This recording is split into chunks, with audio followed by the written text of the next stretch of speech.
Well, hello, that's me again. Today is the 26th of August 2024. It is Monday. Happy Monday. And what you saw in the introduction is basically the MO of NATO in general and its best proxies of, Ukraine. And what can I say?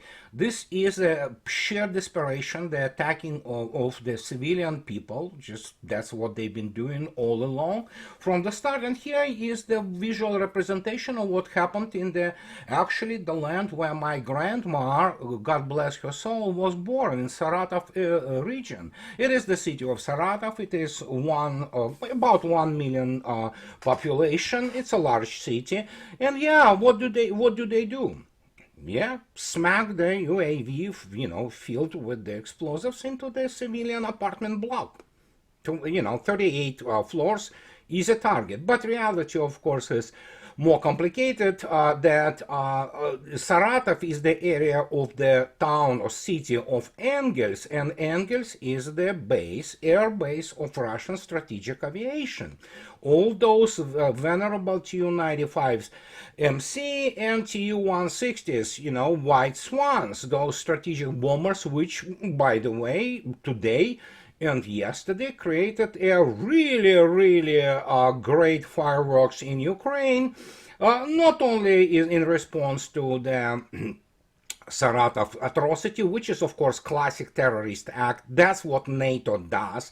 That's what NATO militaries do. They are no good for anything else to fight real war. But terrorism, attacking people, doing the false flag, you can smell London all over the place, the sewer. And so, yeah, that's what they do. Well, Russian missile forces and strategic air force, so they did a little trick on the energy infrastructure on Ukraine this night, and yeah, a lot of explosions, including in Kiev, including near Zhuliany airport, which houses actually the Patriot, one of the remaining Patriots there. And so that's what they do, and the only desperate attempts they have is to, well, elicit some kind of the irrational emotional response from Russia. They're not gonna get it because, again, as I already stated, for those people who are emotionally immature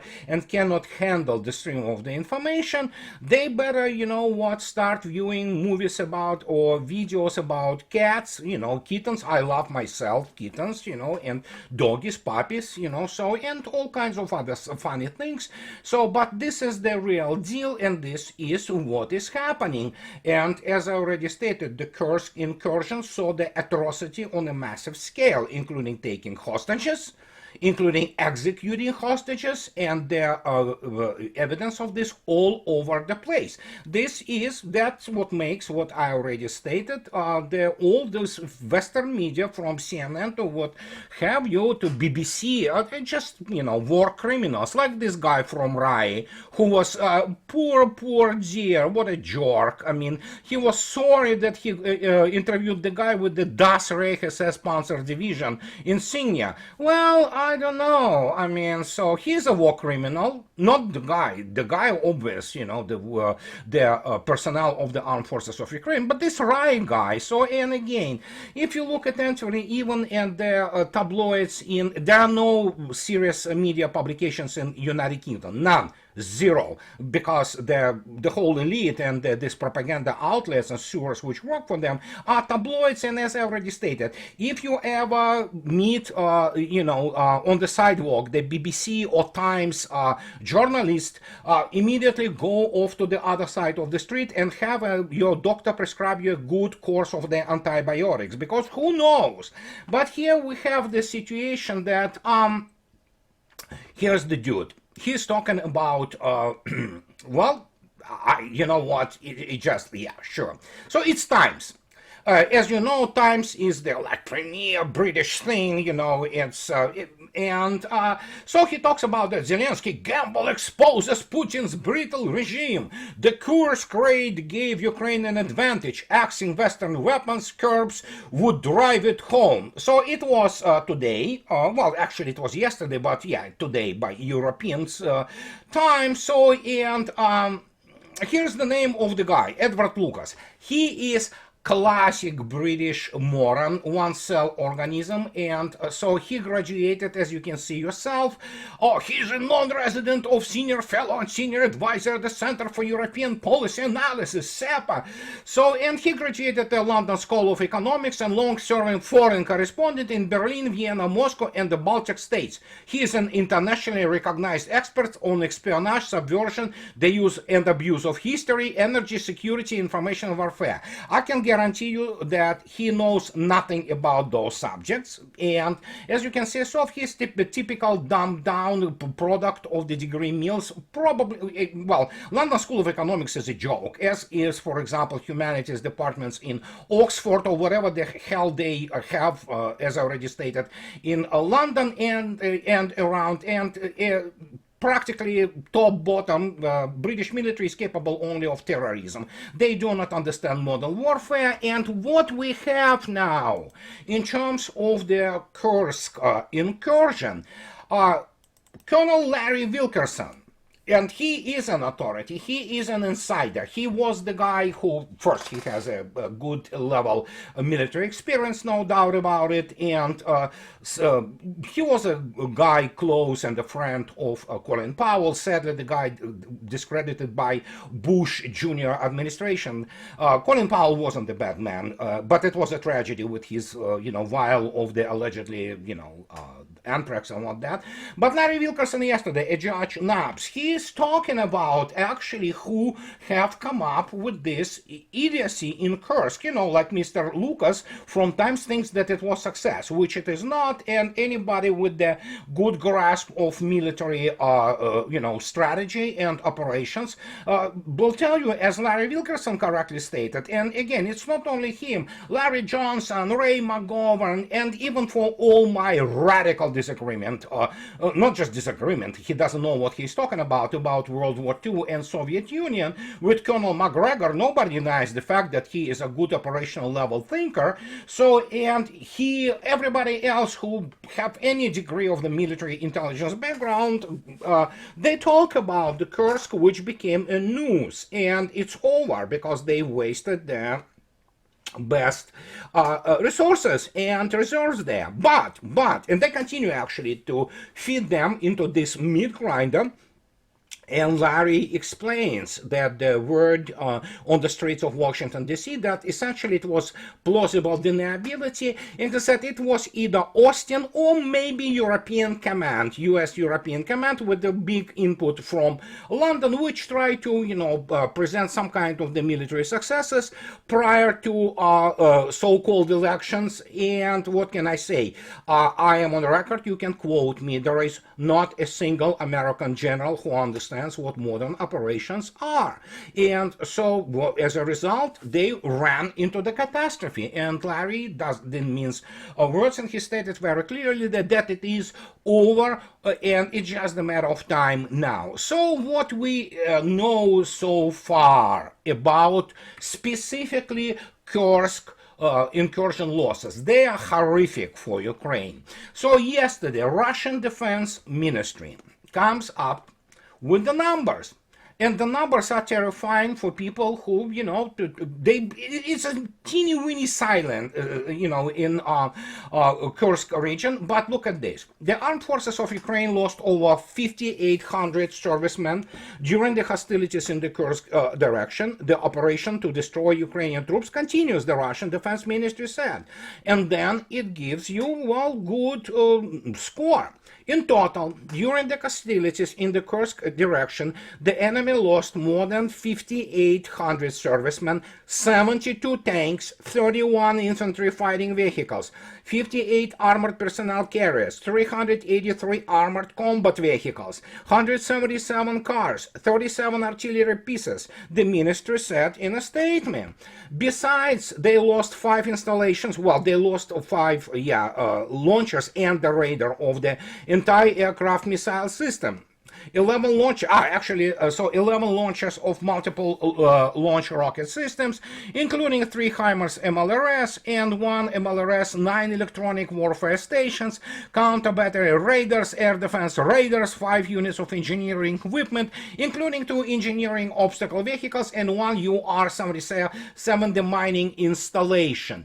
So when you look at this, it is a complete, the catastrophe for them. And keep in mind that there were also a number of their POWs. And the mop-up continues. And so when you look at the map in Sumy region, and of course the fight have been already taken to the Sumy itself and around it, and eventually it most likely will become Russian city. The issue here is that it's, even if you look on those lines, it's not really how the situation looks like when you do it from the point of view of what the maps presented to civilians. Mostly what happened and is happening right now as I speak to you in Kursk area, the map shouldn't be with the lines. It should be actually in those spots. And you have what the spot kind of attempts of the Ukrainian armed forces to dig in and sustain themselves somehow for whatever purpose, most likely political, and they are being obliterated. And the only way they maneuver is through the diversionary recon groups, which are probably the maximum you can go in a real diversionary recon group, is probably up to maybe 15 people. So the rest of it could be company size so-called raid groups, which are running around in those forests, and Russians try to, catch them and obliterate. So, and that's what is happening. If you take a look at the videos, plenty of those videos, you will see yourself that basically the piles of bodies and mopping up continues, and they have their lines of communications. That means supply, the things which sustain the operation are pretty much over. You cannot move in the field and even in the forest without being obliterated. This is modern ISA, and this is just Kursk. So, as we looked at Kursk, which is essentially Russians already wiped out the division size force there, and more is coming because those strategists from, Eurocom, those Rammstein, they say, Austin, well, Austin, great, dude. So, they think that they can throw more reserves. Sure, Russians are ready. Abtialodinov yesterday, he stated, well, maximum 2 months maybe. The most, 3 months to completely wipe out everything what is in there, including the attempts to feed more reserves, but those reserves are already met inside what is nominally now the Ukraine, which is the Sumy Oblast. So, the latest data on losses for today. Overall, as you can see yourself, for the 26th, we're looking, and again, allegedly some people say the rumor has it, but I think so, I believe it, because out of 31, the battalion of the Abrams tanks which have been supplied to Ukraine, 20 plus have been burned, destroyed. So as you can see yourself, today 8 tanks and APCs, 34 armored vehicles, 56 artillery and mortars, and as you can see yourself, the slaughter continues. More than 2,300 personnel of Ukraine armed forces have been annihilated. You can take a look at photos which are also in my blog. I strongly suggest you to visit my blog, and you will see yourself. These are horrifying pictures. Fact is, there are very few actually photos, that show you, well, it's difficult to calculate when you have body parts, spread around, and how you calculate what body parts you just pick them up, those pieces of legs and, arms, you don't calculate it. And so Russians don't count, for example, also long-range strikes, standoff strikes, as happened at Kramatorsk today, yesterday in Slavyansk. Nobody even counts how many TIAs and, wounded are there. It's just, so, as I already stated, multiply easily this statistics by 2, and you will get yourself approximately the scale of the TIAs in armed forces of Ukraine. So now, if we go and see yourself what is happening at Tesk area, as you can see yourself, and again, this is a little bit yesterday, but Russians are already fighting near the center of Tesk, and pretty much force which is in Tesk, remaining in Tesk, is actually in pincers, and yeah, the only way for them is to escape, just run until those 2 roads are still open, albeit Russians already have a full fire control of those roads. So good luck surviving that thing. So, and as you can see yourself, there are other advancements. And of course, we can see today this absolute catastrophe of the Pokrovsk. And this is yesterday again. And yeah, if you take a look, first, there are large territories are taken. But it's not just about territories. Practically the whole front line is on movement. And this is, for example, Pokrovsk, each day towns and villages are liberated, but also we have the information that they are trying to do something around against Zaporozhye and maybe Kherson. Yeah, sure, they collect, so to speak, assemble whatever is left there. Well, they are, suicide troops, basically. And Russians, just, attack them, and Russia has plenty of standoff weapons. And what can I say? It is a catastrophe for them. And they do not know what operational art is in Pentagon. They don't understand it, as I already stated, and it's, like Lieutenant Gorman from Aliens making those faces when his platoon of Marines is being decimated by those aliens during the first encounter with them. And this is what they have. They have this tunnel vision. They don't understand what to do. They have only those templates which are written in the operational manuals. And fact is, they will not be able to update anything because they do not have, as I already stated, those crucial data sets. It is all about, in the end, for this political purpose of the internal American election dynamics. And what can I say? That doesn't look good. So, and there are other things which you can take a look. This is the more detailed map of Tesk. You can see yourself. This is on the left side. You can see yourself 1 kilometer scale. It's from Marat Khairulin. I love his top non-secret, top unclassified map. And as you can see yourself, the Tesk is essentially, Russians already took about 1/3 of it, and the fight continues there. And yeah, they will, as always, Ukrainians will say that, Tesk didn't have any kind of the strategic, value for Ukraine. Sure. So, but that will continue, and I don't know how to put it in strategic terms right now, because I don't know what they really think in Kremlin in terms of how they wanted to proceed. But it is clear that the front is crumbling.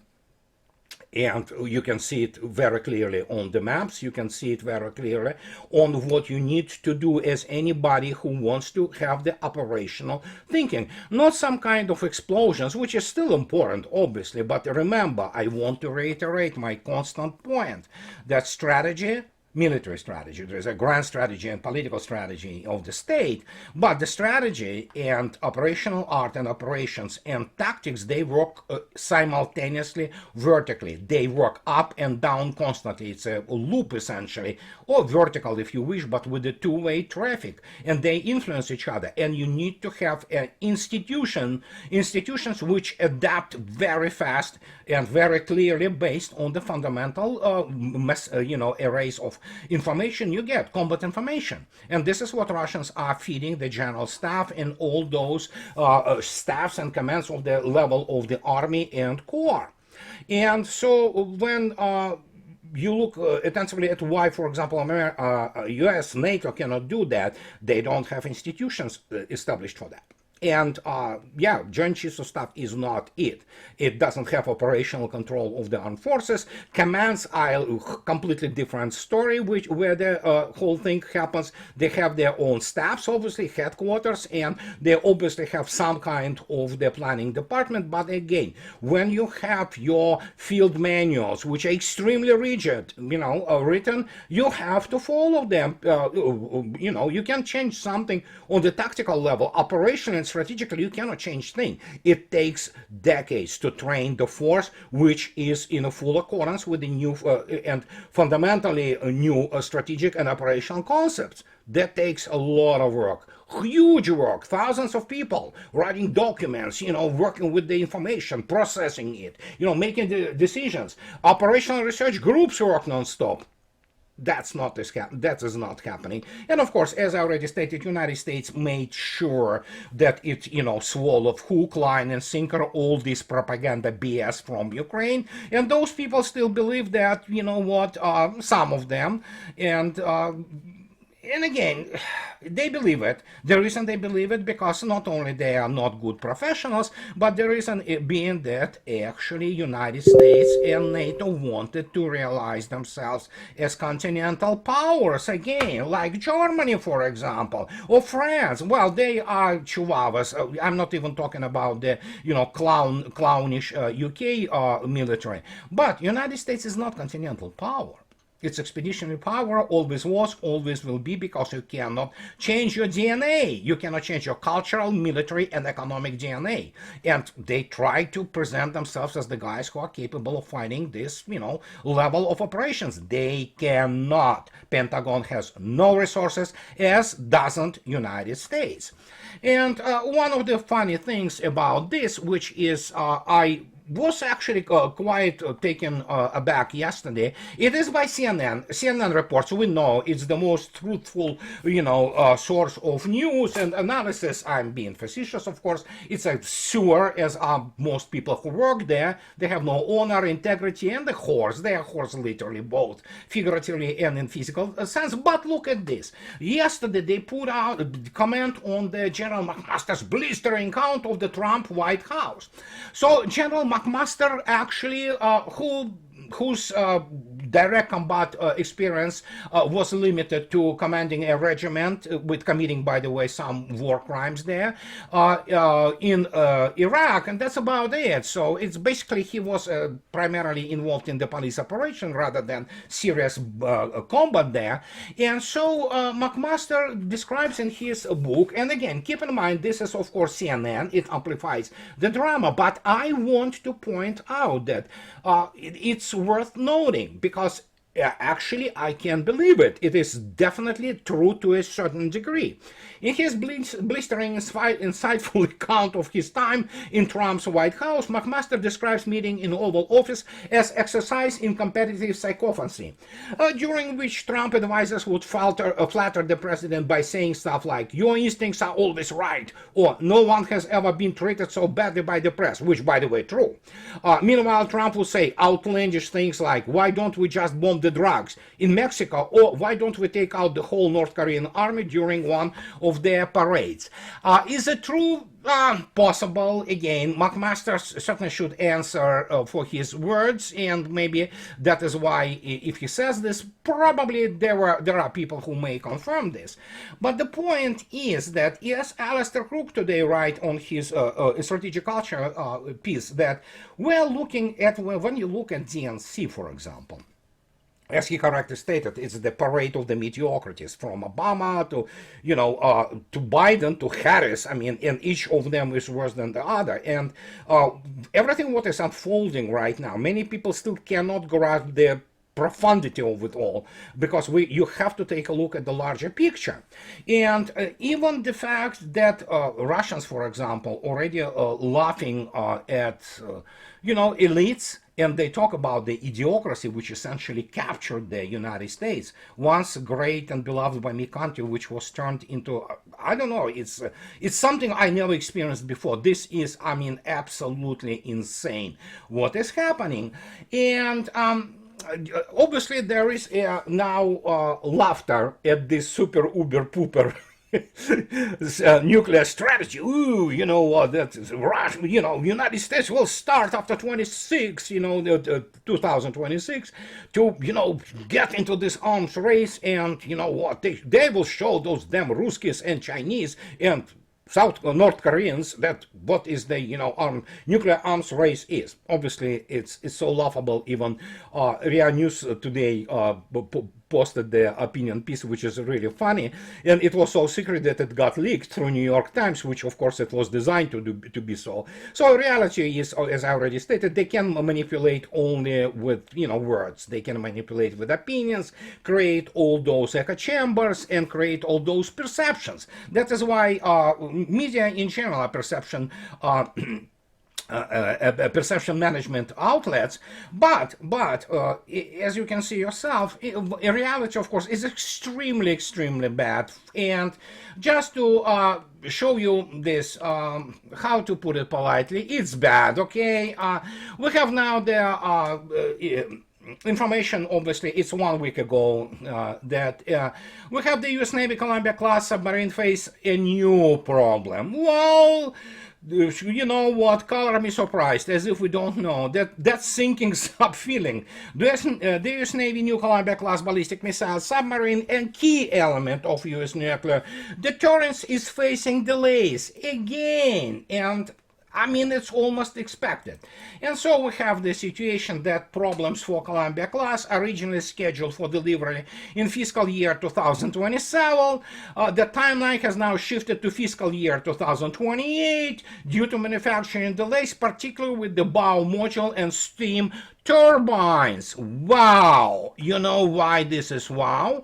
Because when you have the issues with your propulsion, that is something very complicated, and considering the fact who is now building those nuclear reactors, look it up in the United States, doesn't look good. And delays are just only natural. As I already stated, Sentinel, the land-based new intercontinental ballistic missile, is also facing the dramatic overruns on budget.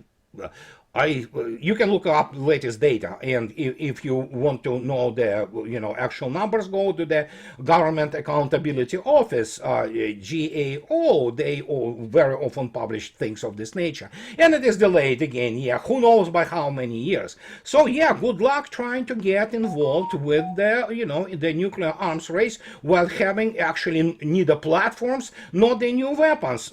Yeah, they may try to produce more of the Trident II Z5s, but these are good old Tridents. And meanwhile, as I already stated, Russia is building strategic anti-missile defense with a full-blown anti-intercontinental ballistic missile capability. So this is the strategic issue.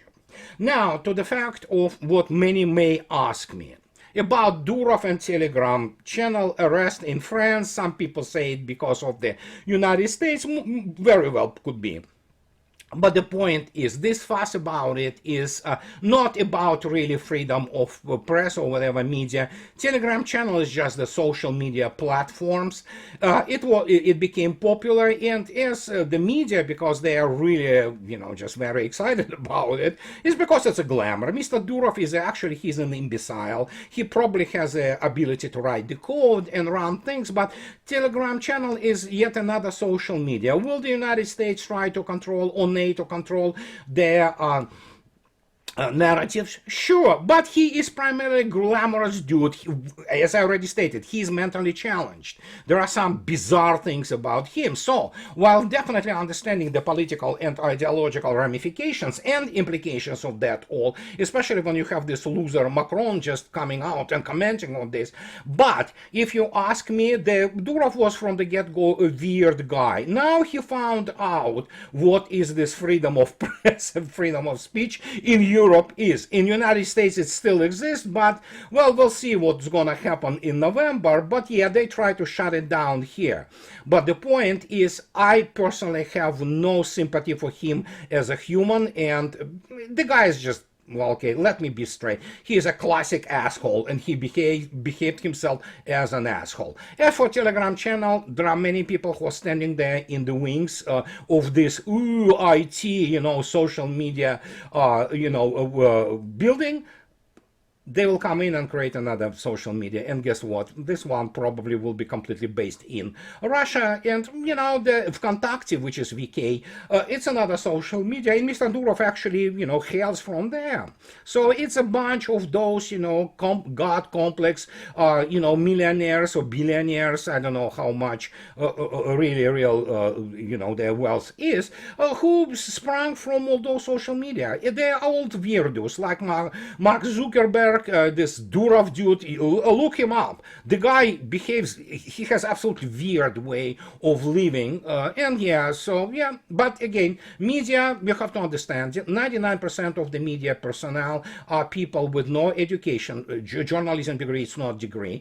The same goes for the profession as such. Journalism doesn't exist as a profession, and so they prefer to do hype, and they have to concentrate indeed on what they were doing best, describing all those, lingerie, red carpets at Hollywood, what cars Mr. Durov drove, and things of this nature, So that's their level, and that they should stick to it, because in the rest, especially Western media, Russian media are getting better, because obviously they have now really serious war reporters. Some of them I know personally, but generally speaking, they have to reduce themselves to, tabloids, which all of them are, all without exception. Even the Foreign Affairs the publication from Council for Foreign Relations is a tabloid. It's all tabloids, and because they have no clue what they're writing about, and so they should stay with this. So in this particular case, it's concerning, generally speaking,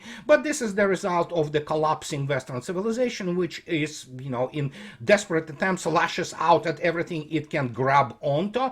And again, they understand a little bit of media and manipulation with their public opinion. The rest of it, in terms of running economy, fighting real war, just producing real scientific research, and things of this nature, they have no clue about it, and they are mostly losers. So that's what it is. And that's what I wanted to tell you today, guys. And in conclusion, as always, those who like what I do, please subscribe to my channel. And those who can afford, please support me on Patreon or buy me a coffee and two. That really keeps me going. So thank you very much, and have a nice rest of the week. Bye-bye.